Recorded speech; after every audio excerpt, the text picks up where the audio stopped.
Je me souviens de cette Côte d'Ivoire dont me contait ma mère.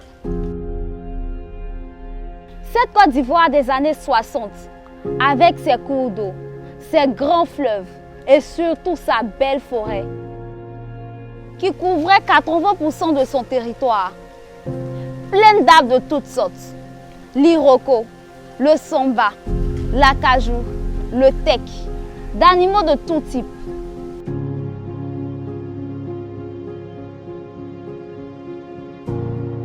Mais aujourd'hui, à mon époque, la réalité est triste.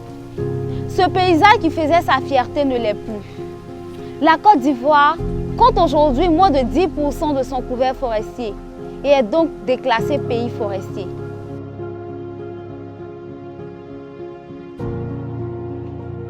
Mais comment sommes-nous arrivés là? Cela est arrivé à cause de la déforestation.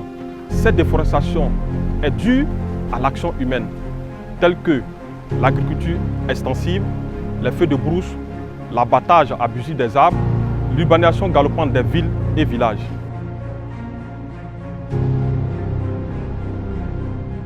Il ne s'agit pas seulement que des administrés. Les administrateurs ont aussi une part de responsabilité dans le processus de déforestation que vit la Côte d'Ivoire.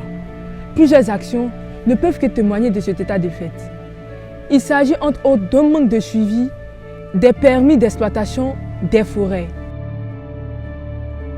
Par ailleurs, nous assistons à un manque d'organisation des exploitants forestiers. Il ne faut pas oublier une inadéquation entre les tests qui régissent le domaine forestier et les réalités actuelles de notre nation. Pour couronner le tout, une non-effectivité des études d'impact environnemental est malheureusement observée sur le terrain.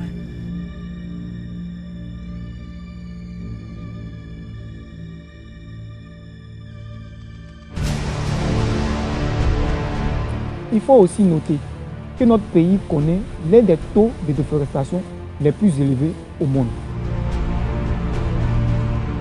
En dépit de cela, il faut quand même noter qu'il existe des solutions pour lutter contre ces fléaux. En ce qui concerne les populations, elles doivent éviter de pratiquer les cultures sous brûlis.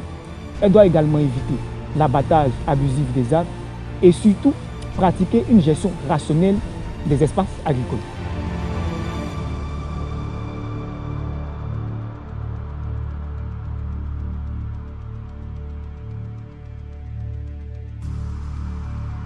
Dans la recherche de solutions pour permettre à notre pays, la Côte d'Ivoire, de retrouver son couvert forestier, nos dirigeants ont une grande part de responsabilité à jouer. La première responsabilité, trouver une nouvelle alternative économique pour notre pays, qui était essentiellement basée sur l'agriculture. L'autre chose, c'est de délivrer des permis d'exploitation forestière conformes aux réalités de notre pays. Et la troisième chose, c'est de permettre une bonne réalisation des études d'impact environnemental avant la réalisation de tout projet. Et pour terminer, nous devons passer inévitablement à la transition écologique.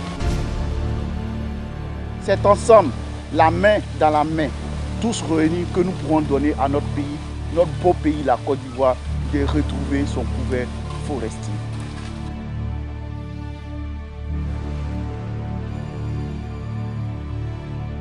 Nous disons non à la déforestation. Ensemble, protégeons la forêt.